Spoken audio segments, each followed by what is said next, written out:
Hola a todos, yo soy Mauricio Ríos García. Hoy es viernes 19 de noviembre y este es el episodio número 57 de Poder y Mercado. Esta vez vamos a hablar de Chile y de todo aquello a lo que se enfrenta a partir de este domingo 21 de noviembre, día de elecciones generales. Chile se enfrenta probablemente a la última o una de las últimas grandes oportunidades para que no termine convirtiéndose nuevamente en un país típicamente latinoamericano de tercer mundo. Pero veamos qué es lo que ha estado pasando en estos últimos años. Veamos qué es lo que ha llevado a Chile a encontrarse al borde del desastre. Si acaso Gabriel Boric gana las elecciones este domingo o si acaso José Antonio Kast no gana de la manera más contundente posible. A finales de 2019 trataron de instalar un relato en Chile, una historia sobre las causas del incendio del subte o del metro de Santiago, porque el sistema no está funcionando. Todo el mundo pensó que se trató de una serie de protestas sumamente violentas, sumamente agresivas, terroristas, pero que eran fruto de un descontento social generalizado, como vamos a ver un poco más adelante, nada más alejado de la realidad. Personajes como Daniel Jadwe o Gabriel Boric llegaron donde hoy están gracias a que Chile sucumbió ante una narrativa que fue construida desde hace décadas. Sucumbió ante una serie de falacias en contra del modelo económico que fue construido entre los años 70 y 80, que fueron refutadas una vez tras otra, pero que de todas maneras se logró instalar la narrativa de que el modelo hizo que los ricos fueran cada vez más ricos y los pobres fueran cada vez más pobres. Algo que venimos escuchando hace mucho tiempo, cada vez que se discute con alguien de extrema izquierda, sobre cualquier caso, sobre Estados Unidos, sobre los países nórdicos, sobre la Unión Europea, la Eurozona, lo que sea. Es el argumento de toda la vida. Esta narrativa fue refutada una vez tras otra, pero por mucha gente, pero por una cantidad tal vez no suficiente de gente. Hay una famosa gráfica de José Piñera que muestra cada que puede, que muestra la evolución del PIB per cápita de los chilenos entre 1810 y 2019. La va actualizando cada que puede. Y se ve cómo en esta gráfica claramente explota al alza. El PIB per cápita explota al alza, sobre todo a partir de las reformas estructurales desde 1975 en adelante.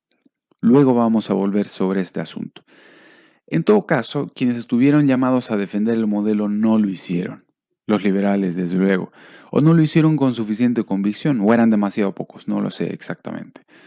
O lo que es lo mismo, lo hicieron con cierta culpa, pensando que generar riqueza está mal, hasta cierto punto. O que les habrían hecho, o que le habrían hecho daño a alguien en ese proceso de generación de riqueza. O finalmente que el neoliberalismo es intrínsecamente malo, sin saber qué es exactamente siquiera. Pero ¿dónde empezó esta decadencia reciente? Lo más duro de ella. Empieza con el segundo gobierno de Michelle Bachelet, pero también con el segundo de Sebastián Piñera. Que mejor te lo cuente alguien como Axel Kaiser en esta entrevista con Jaime Bailey de inicios de febrero de 2020. En Chile hemos contado la historia de que vivimos un infierno de la desigualdad durante 20 años. Fundamentalmente desde que Ricardo Lagos, el año 2000, llega a la presidencia de la República con su eslogan Crecer con Igualdad. Esto fue creciendo, fuimos de a poco deteriorando el sistema de libertad económica que nos permitió reducir la pobreza a un 50%, a un 7%, a un 8%, que nos permitió multiplicar por 4 el ingreso per cápita, que permitió un crecimiento de un 408% del ingreso per cápita del 25% más pobre de la población desde el año 90 hasta ahora, comparado con un poco más de un 200% del 25% de la población más rica desde el año 90 hasta ahora, lo que significa que los más pobres se beneficiaron el doble que los ricos en el país. Unos logros extraordinarios. Déjame además agregar un factor. La desigualdad, el año 90, el índice Gini marcaba, como todos sabemos, hacia 1, mientras más cerca de 1, más desigual, más cerca de 0, más igual, marcaba un 0.57. y hoy marca un 0.46. Nosotros estamos en el promedio de desigualdad de América Latina, somos menos desiguales que México, que Brasil, que Paraguay, que Costa Rica. O sea, el modelo había funcionado bien. El modelo desde el punto de vista de todos los indicadores objetivos, el sistema económico de libre emprendimiento que tenemos en Chile, ha sido un éxito rotundo, categórico, indesmentible. Sin embargo, la narrativa es que nosotros somos un país que ha creado un infierno de abuso y desigualdad. Entonces Bachelet, en su segundo gobierno, que gobernó antes que Piñera actual, sí, con los comunistas, a los que le dio ministerio, con los comunistas, alineada con los comunistas, y con mayoría en ambas cámaras, hace una serie de reformas estatistas, entre las cuales está un aumento sustancial del impuesto a las empresas, ¿no es cierto?, que subió del 21 al 27%, dejándonos por sobre el promedio de la OCDE, el impuesto a las empresas. En Chile el impuesto a las empresas es más alto que en Suecia, por ejemplo. No digas. Después del gobierno de Chile, así es. Y lo cual afectó la inversión y la hizo caer por primera vez desde el año 60, 4 años consecutivos. El gobierno de Chile vio caídas, cifras negativas de inversión. El crecimiento real de salarios disminuyó más de un 50%. Y el crecimiento económico del país se fue de un 5,3% promedio en el gobierno anterior de Sebastián Piñera a menos de un 2% en el gobierno de Michelle Bachelet. Todo lo cual generó un virtual estancamiento absoluto del progreso en las grandes clases medias del país. Y que se sintieron cada vez más asfixiadas. ¿Cómo llega Piñera al gobierno? Prometiendo tiempos mejores. Ese era el eslogan de campaña de Sebastián Piñera. Sebastián Piñera llega al poder, asume, y no logra conseguir esos tiempos mejores porque no revierte las reformas de Bachelet. También hay que decir que no tenía mayoría en el Congreso, pero él no utiliza el capital político que tiene desde el principio. Él ganó casi por 10 puntos de diferencia aproximadamente. Recuerdo. Frente al candidato socialista. No utiliza ese capital para mandar una batería de reformas extremadamente agresiva diciendo que si no se aprueban las reformas, entonces la economía no va a salir adelante y que por lo tanto es culpa de la oposición de izquierda que está sentada en el Congreso. No hizo eso. No está en su naturaleza, hizo mal los cálculos y esto, yo creo, le termina explotando. Si el país hubiera estado creciendo un 5%, no tendríamos hoy día esa crisis que estamos viendo ahora. Yo añadiría sobre Piñera que en su primer gobierno le faltó convicción liberal para profundizar reformas, las reformas de las que hablamos desde 1975. Y en el segundo, por haber pedido perdón y luego haber aprobado, ante la presión del terrorismo, de la brisa bolivariana, de la que hablaron tanto como Diosdado Cabello, Nicolás Maduro o Rafael Correa, desde la reunión del Grupo de Puebla un par de meses antes nada más de los disturbios de finales de octubre de 2019 en Santiago, el proceso que iniciaba la constituyente, empezando por el plebiscito. Escuchen al propio Piñera en un mensaje a la nación chilena del 23 de octubre de 2019. En los últimos días hemos vivido tiempos difíciles, con graves hechos de violencia, delincuencia, vandalismo y destrucción. Es verdad que los problemas no se han producido en los últimos días, se venían acumulando hacía décadas. Pero es verdad también que los distintos gobiernos no fueron o no fuimos capaces de reconocer esta situación en toda su magnitud. Esta situación de inequidad, de abuso, que ha significado una expresión genuina y auténtica de millones y millones de chilenos. Reconozco esta falta de visión y le pido perdón a mis compatriotas. Y le pido perdón a mis compatriotas. Y le pido perdón a mis compatriotas. Probablemente Piñera dijo todo esto pensando que todo se calmaría, que así iba a llegar la paz, pero no. Sucedió exactamente lo contrario. Las protestas, robos y saqueos a comercios se intensificaron y lo hicieron retroceder todavía más. Pues desde ese entonces se empezaron a ver las primeras muestras de la perla que con seguridad terminará siendo la nueva constitución chilena, si es que todo sigue como ha planeado la extrema izquierda. Se ha visto cómo un dinosaurio azul y un Pikachu han irrumpido en la asamblea, como un candidato, por otro lado, también de la lista del pueblo se hizo pasar por un paciente de cáncer terminal para que lo votaran. O como un constituyente intervino, esto sí que hace no mucho tiempo atrás, como intervino en el pleno de la convención con su guitarra y riéndose de lo que hacía. Insisto, vaya perla que va a ser la nueva constitución en Chile, como la boliviana o la ecuatoriana seguramente, Para que se den una idea, el 20 de mayo se supo que 96 constituyentes estaban a favor de restringir o prohibir la inversión extranjera en la nueva constitución. Al menos desde 2014, la inversión extranjera directa no ha dejado de caer en Bolivia, por ejemplo, y hoy no llega un centavo de dólar desde el extranjero si no es por medio de remesas, para que lo sepan. Porque, entre otras cosas, sabemos perfectamente que uno de los objetivos es copiar el Estado plurinacional de Bolivia. Una barbaridad. Luego hablamos de esto. Lo cierto es que, para empezar, si los chilenos hubieran querido un Estado plurinacional, una sociedad más igualitaria, con un Estado redistribucionista fuerte, es decir, con muchísimo más socialismo que el que tenían en Chile, se podían haber venido a vivir a la vecina Bolivia en cualquier momento. Pero hoy se ve cómo el mundo entero, incluso los venezolanos que escapan del comunismo venezolano, que lo hacen a pie además, pasan de largo por Bolivia. Y para mayor colmo, se quedan varados en la frontera chilena con Bolivia. Nadie quiere realmente lo que hay ahora mismo en Bolivia. Pero que sea Juan Ramón Rayo quien te cuente con mayor detalle esto de que el modelo de Chile ha fracasado y el de Bolivia habría tenido el mayor de los éxitos y que sería lo mejor para Chile y demás. A poco que observemos y comparemos las estadísticas sobre la situación de los pobres en Chile y en Bolivia, comprobaremos que los pobres chilenos están incomparablemente mejor que los pobres bolivianos. Mientras que en Chile la renta per cápita, el PIB por habitante, es de prácticamente $23.000 internacionales, en Bolivia no llega a los 7.000. Es decir, el PIB per cápita de Chile más que triplica el de Bolivia.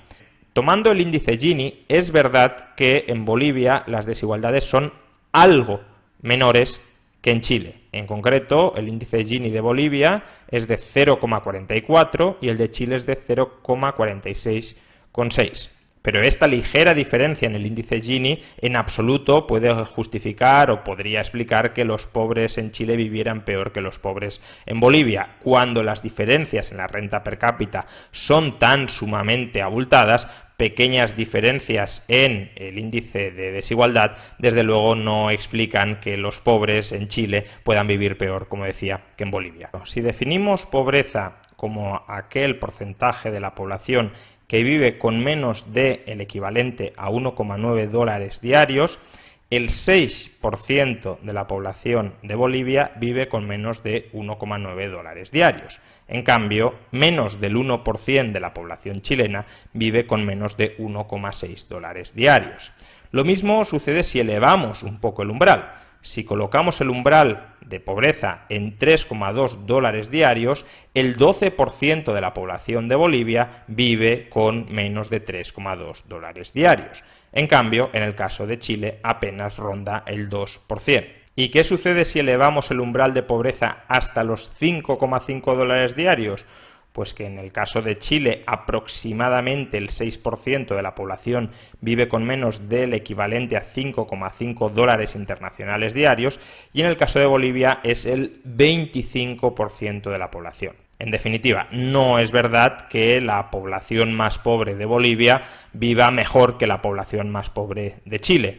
Insisto, el 25%, una cuarta parte de toda la población de Bolivia, no alcanza a ingresar el equivalente internacional a 5,5 dólares diarios. En cambio, en Chile, el 94% de la población supera esa cifra. Por tanto, no es verdad que en Chile haya más pobreza que en Bolivia. Hay mucha más pobreza y bastante más dura en Bolivia que en Chile. Si observamos cuál es el porcentaje del PIB que va a parar al 20% más pobre de la población chilena, comprobaremos que esta cifra es del 5,1% del PIB. Es decir, el 5,1% de toda la renta que se genera en sociedad en Chile termina llegando al 20% más pobre del país. En cambio, en Bolivia, este porcentaje es del 4,1%. Por tanto, el 20% más pobre de Chile recibe una porción mayor de una tarta mucho mayor que el 20% de la población más pobre en Bolivia. Sea como fuere, lo que es indiscutible es que todo el mundo, en términos generales, ricos, clases medias y pobres, viven muchísimo mejor en Chile de lo que viven en Bolivia. Que entre el año 2006 y el año 2018, 2006 es cuando llega Evo Morales al poder, la renta per cápita de Bolivia pasa de 4.800 dólares internacionales a casi 7.000 dólares internacionales, es decir, se incrementa alrededor de un 45%. En cambio, entre el año 1990 y el año 2002, es decir, la misma cantidad de años en Chile que los que ha estado Evo Morales en el poder, la renta per cápita de Chile pasa de 9.000 dólares internacionales a 14.800, es decir, un incremento del 64%. Por tanto, en 12 años, 1990, 2012, 2006, 2018, la economía de Chile crece mucho más que la economía de Bolivia.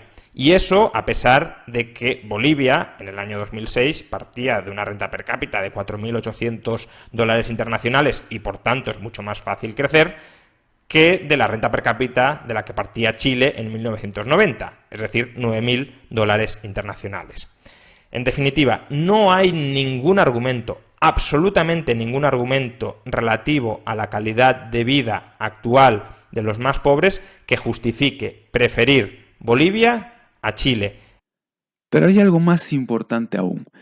Las protestas en Chile, iniciadas a finales de 2019, de manera simultánea a las de Bolivia, que tuvieron como resultado la renuncia y huida de Morales hacia México y luego Argentina, como todos muy bien sabemos, no tuvieron ni tienen nada de espontáneo. Son fruto de la misma estrategia de derrocamiento que Bolivia vivió en octubre de 2003, que vivió Ecuador cuando gobernaba Lenín Moreno, que se intentó también contra Macri en Argentina y que también se intentó contra Iván Duque recientemente en Colombia. Es cierto, en Chile mucho de lo que se reclamaba en las protestas iniciales eran absolutamente legítimas. Han habido serios problemas de corrupción, la delincuencia en las calles se ha incrementado de manera considerable, el crecimiento de largo plazo empezó a caer, etc. Pero para variar, estos problemas, los de los disturbios, o al menos las protestas iniciales, fueron inflados por los típicos intereses de la extrema izquierda para transformarlos en algo que no era. Pero fue el propio Sebastián Piñera quien allanó el camino hacia un referéndum y una convención constituyente en Chile.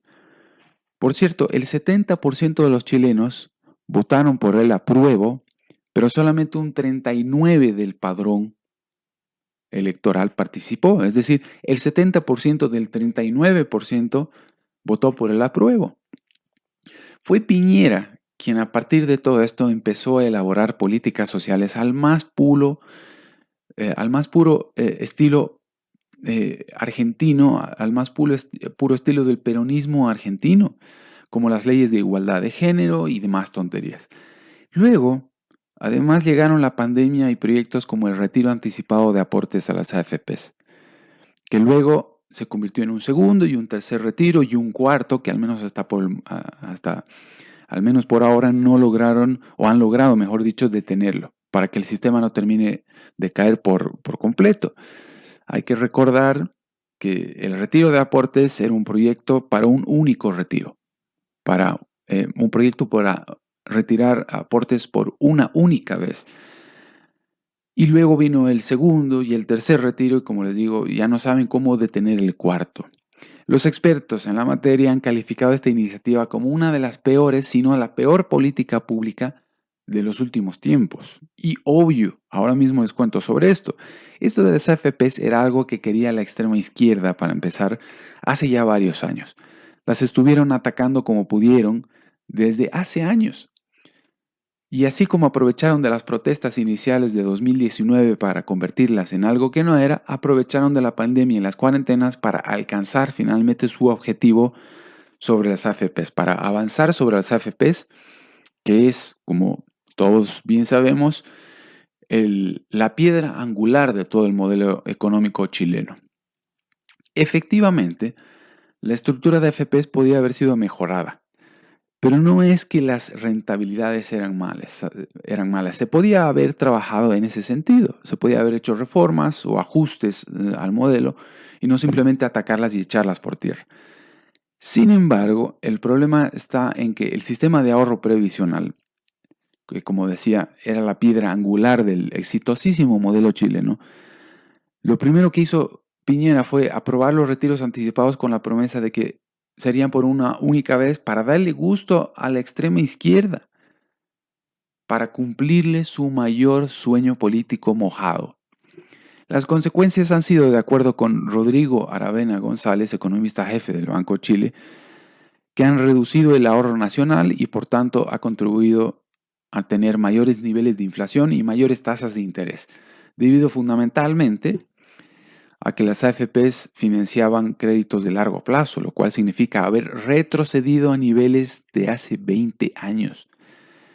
De hecho, con datos a septiembre se ha visto cómo la economía de Chile ha empezado a sobrecalentarse. El ritmo de incremento de la inflación es el mayor en 5 años y me atrevería a decir que incluso un poco más. Los últimos datos de inflación no los tenemos a mano, entiendo que están retrasados. Vaya sorpresa. Peor aún, el 10 de noviembre se supo que, también para sorpresa mía, porque se suponía que la fuga de capitales en este escenario era mínima, porque justamente las AFPs tenían la gran virtud, entre otras, de poder invertir los aportes de los chilenos en el exterior, a diferencia de las AFPs en Bolivia, por ejemplo, que lo tienen impedido.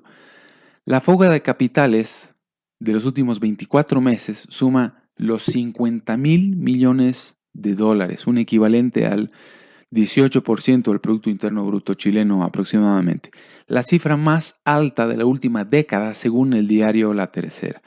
Ya me imagino cómo les ha ido a los brokers, banca privada y gestores de fondos de inversión en el exterior, los offshore wealth managers y demás. Vaya fiesta a la que se han pegado. Menos mal existen, por cierto. Entonces, a todo esto, ¿Sebastián Piñera fue víctima o cómplice de este desastre finalmente? Yo creo que ambos, pero en ese orden. Para no ser víctima, terminó convirtiéndose en cómplice. Bueno, ahora Chile se enfrenta en este escenario y, como dijimos más temprano, a elecciones generales, donde los grandes protagonistas son el comunista Gabriel Boric y el conservador José Antonio Kast. Sobre Boric, sorprende mucho cómo en un país como Chile, un candidato como Boris sea uno de los favoritos para liderar el país. Este es Boric, el Cifras. Sobre el financiamiento, bueno, no alcanzo a decirlo ahora, pero tenemos bastantes propuestas en nuestro programa. Vamos a requerir al menos 400.000 millones de dólares al año para agua potable rural y lo mismo para la recuperación ecosistémica. Gracias, candidato Boric. Más adelante puede abordar usted y explicarnos cómo planea financiar todas estas propuestas que suenan increíbles, pero la realidad es que hay que tener una buena cantidad de plata para poder hacerlos realidad. Doña Julia, primero estoy espantado. Boric, 400.000 millones. Pero, ¿qué te pasa? 400.000 millones de dólares. Son 5 años del presupuesto de la nación. Y Sichel, mira, 5.500 millones no alcanza. No. Dijiste 400.000 millones. Por favor. 400 millones de dólares, Frank. 400.000. 400 millones de dólares. Revísalo. Ahora vamos a requerir al menos 400.000 millones de dólares al año para agua potable rural. Con su tiempo, candidato Parisi. 5.500 no alcanza, ¿de acuerdo? Haga un presupuesto, dile a que alguien te haga un presupuesto para que cachen un poquito más, porque realmente preocupa lo que estamos hablando. En segundo lugar, estamos proponiendo un impuesto mediante diferentes herramientas, una mayor recaudación hacia el 1% más rico de la sociedad, que en Chile concentra el 30% de los ingresos. ¿El 1% más rico, estamos hablando de ingresos de cuánto? Estamos hablando de el 1% más rico, ingresos sobre 1.000 UF. Sobre 1.000 UF en el caso de las empresas. Pero es un sector muy minoritario de la población. 1.000 UF al mes en una empresa no es tanto. No, 1.000 UF... Uy. No tengo la cifra exacta en este momento, pero pido por favor, bueno, mira. ¿Usted sabe, por ejemplo, cuál es el nivel de ahorro en este momento del país? Por supuesto. ¿Cuánto es? Por supuesto. Hoy día el nivel de deuda se debiera de ahorro. El nivel de deuda se debiera consolidar en el orden de los 37,5 puntos del producto aproximadamente. ¿El de ahorro? El de ahorro en este momento no tengo el dato en la cabeza, ¿Inversión? pero lo puedo... ¿De inversión en qué sentido? ¿Cuál es la inversión en este momento del Hay país? diferentes maneras de medir la inversión. ¿Sabe cuánto de la inversión corresponde o del ahorro corresponde a las FP? Sí, por supuesto. ¿Cuánto es? Era del orden de... No recuerdo la cifra exacta en ese momento. Son 7 puntos. 7 puntos del PIB, son 7 puntos del PIB. Cada punto del PIB son 2.800 millones de dólares. Pero es que, Tomás, preguntémonos los dos y yo te respondo. No, es que es para llegar a un resultado. Solo es un problema de cifras. Es que creo que desconoce el país que quiere cambiar, por eso tira cifras al voleo que ni siquiera cuadran con la realidad. Sí, ¿por qué los otros candidatos no se equivocan en esas cifras? Porque alguna habían estado en una pyme. Eso con su afirmación, eso no es un lapsus. Eso no es un olvido, es no conocer Chile. A ver, ningún candidato tiene por qué ser experto en todo, porque es un ser humano, pero no puede ser experto en nada.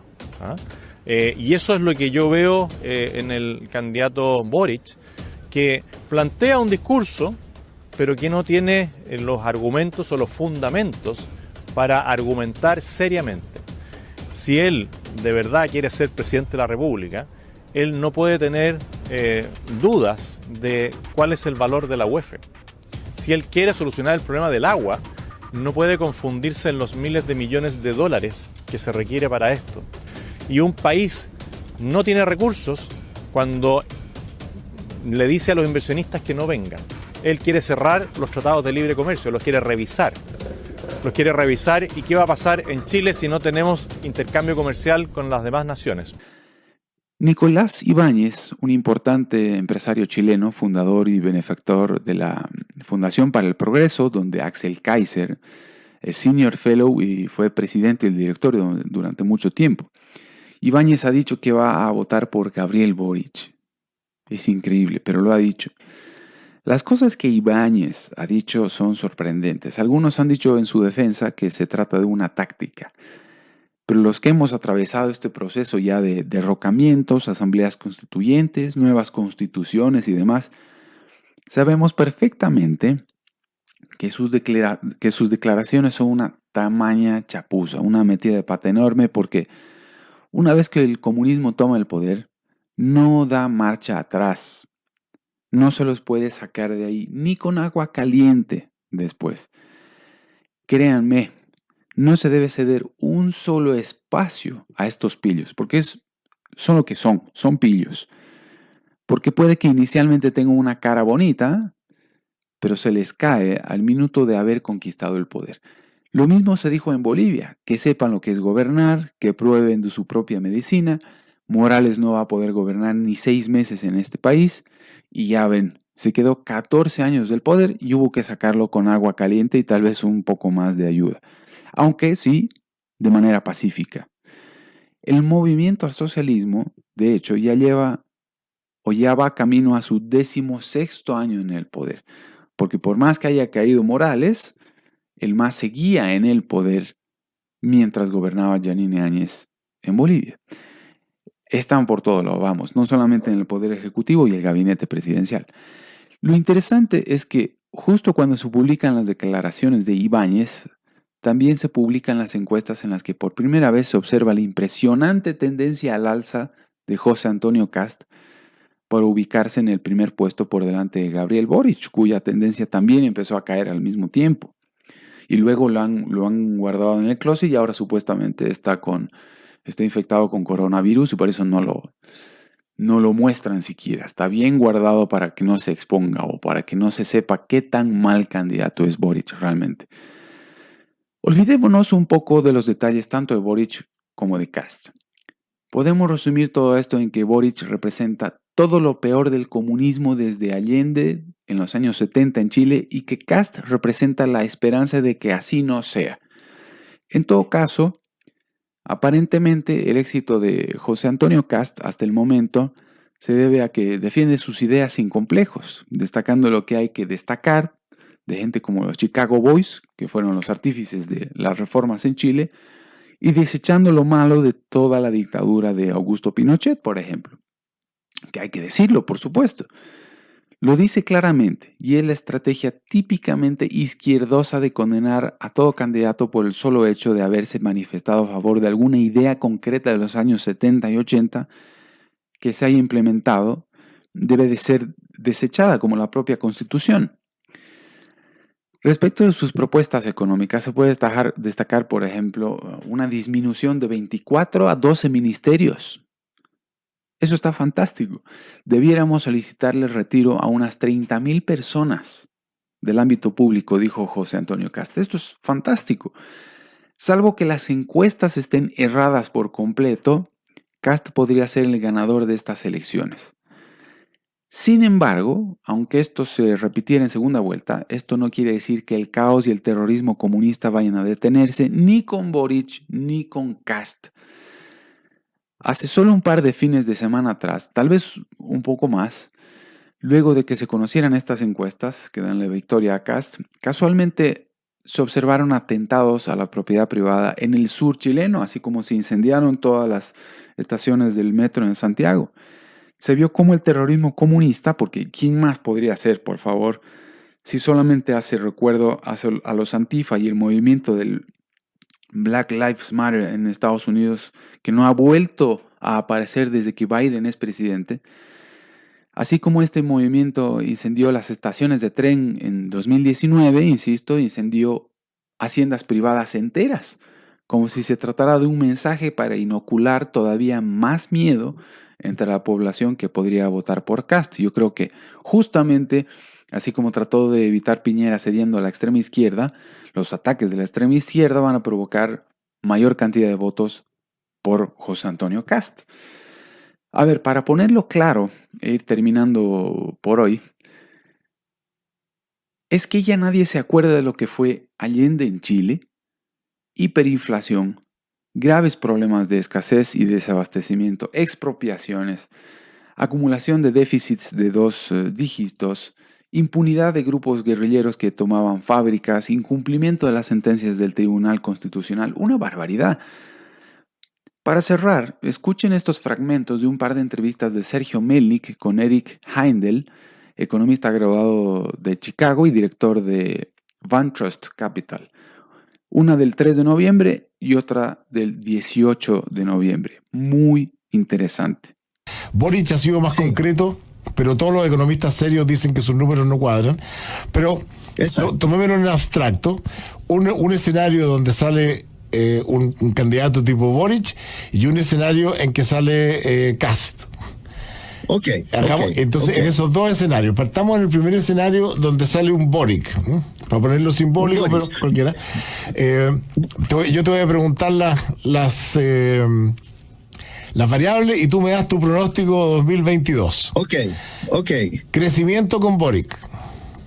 Crecimiento con Boric. Bueno, primero va a tratar de tirar toda la carne a la parrilla, entonces el crecimiento podría ser un poquitito más alto. O sea, en vez de 1,5, que era un poco el escenario central, podría ser 2,5. Pero el primer año, pero después viene la debacle. Por eso, lo que va a hacer Boric es que va a tomar toda la deuda que pueda y la va a tirar y va a gastar como loco. De hecho, están hablando de un gasto de agregarle 8 puntos del porcentuales del PIB al gasto público, lo cual es una locura. En el fondo, en 4 años. Eso genera un déficit fiscal tremendo. En 4 años. Entonces, efectivamente, yo comparto contigo que va a tener un crecimiento más alto, pero se va a desequilibrar por ejemplo, inflación. Bueno, la inflación se le dispara, no tiene cómo controlarla. ¿A cuánto crees tú que se le dispara? Debería ser 8-9% o más. No, yo creo que se le va del 12 para arriba, digamos, si le mete plata para compensar. Digamos que es 10. Ahora, el peligro ahí es que puedan verse tentados de hacer control de precios, que es un poco lo que ha ocurrido con todos los gobiernos de ese tipo. Pero cuando ven que la inflación se le está escapando. Hagamos el pronóstico. Entonces, crecimiento 3, inflación 10, desempleo. Inflación 10, pongámosle ya. Desempleo bajaría. Desempleo, bueno, él va a tratar de reducirlo con la expansión y con contratación de empleados públicos como loco, pero Seguramente va a volver toda la fuerza de trabajo que está hoy día, que no quiere trabajar, va a tener que entrar a trabajar. Entonces un desempleo de 2 dígitos de todas maneras. Ya, 12, porque efectivamente va a volver la fuerza de trabajo. Tasa de interés, con la inflación alta. Tasa de interés. Bueno, si el Banco Central sigue siendo independiente, la tasa de interés va a tener que sufrir este embate de presión fiscal. Entonces la tasa de interés va a tener que subir a 7-8%, por ahí. Yo también creo lo mismo, 7-8. Déficit fiscal. Déficit fiscal, bueno, parte con un 7 y le agregas 8 puntos menos lo que recauden de impuestos. O sea, va a ser 14, 13 puntos del PIB, una cosa por el estilo, o más. Igual que este año. Dólar disparado, porque la fuga de capitales va a ser grande, entonces ahí el dólar va sobre 900. 900 vamos a llegar en marzo. Pobreza, a ver, déjame pensar. El primer año está repartiendo plata, pero el primer año se va a notar menos. La desocupación lo complica y la inflación también va en contra. Yo creo que va a aumentar la pobreza. 12, 14. Sí, 15. Por ahí, 12, 14, sí. ¿Ya? Y deuda sobre el PIB. Deuda sobre PIB, bueno, ahí explota, porque si vamos a terminar en 43, va 55 de ese orden. Ahora, pongámonos en el escenario que yo creo que tiene una probabilidad muy alta de ocurrir si gana la izquierda, es que sencillamente se hagan el kirchnerazo y se roben los fondos de pensiones. O sea, claro. hoy día hay del orden que harán unos 200 mil millones de dólares en fondos. Menos. Yo creo que van quedando entre 150 y 160 mil millones más o menos. ¿Qué puede hacer un gobierno que se roba eso tal cual como lo hizo Argentina? Claro. ¿Cuántos años tenemos de circo, en tu opinión, con esa plata pasada a control estatal? Claro, a ver, si se la roban totalmente, estaríamos hablando de casi 50 puntos del PIB, entonces con déficits fiscales del orden de 14% anual, en el fondo podría en 3 años se podrían farrear todos los fondos, o sea, pero lo que pasa es que al farrearse esos fondos, el fisco se tendría que ir haciendo cargo de las pensiones de la gente que se iba a pensionar con esos fondos. Entonces eso subiría el déficit fiscal, ya no de 14 sino que a 18, a niveles así. Pero es posible que les dé para 3 años de fiesta. Sí, mira, a ver, si llega a salir, si sale Kast, que supongamos que y se logra ordenar el orden público y se controlan esto, lo clave es ir a la fuente del descontento, que está en la parte económica. La raíz está en la economía. Y en ese sentido, para mi gusto, lo clave es tomar las medidas para que Chile vuelva a crecer más rápido. Que en el fondo nuevamente vuelva a generar empleo y porque un mayor crecimiento vuelve a... O sea, si el gobierno de casa es capaz de generar las condiciones para volver de nuevo a lanzar la economía a un crecimiento importante que genere empleo y todo, muchos de los descontentos desaparecen, en el fondo se desvanecen. ¿Y tú crees que el programa de Kast está bien orientado hacia el crecimiento? Yo creo que está bastante bien orientado hacia el crecimiento. Quizás haya que hacerle un par de retoques en algunos puntos. ¿Por ejemplo? Por ejemplo, yo creo que es importante hacerle un retoque en la parte de las pensiones, de la previsión. Por ejemplo, hay uno de los puntos importantes que hay un fuerte descontento con 2 cosas. Uno, la gente mucha gente siente que las pensiones son bajas en relación a lo que ellos esperaban, en relación a lo que ellos ganaron. Entonces, hay una medida que se podría tomar, que es gastándose un punto de las cotizaciones, un punto porcentual de cotizaciones, uno podría ponerle un seguro de sobrevivencia a todos los mayores de 80 años. Si tú haces eso, yo lo he calculado con otros académicos de la Gabriela Mistral, y más o menos eso te permitiría que las pensiones actuales subieran alrededor de 20%. O sea, entonces tú inmediatamente con esa medida, gastándote un punto de estos puntos adicionales que están hablando, tú le podrías dar generar un impacto importante en las pensiones actuales.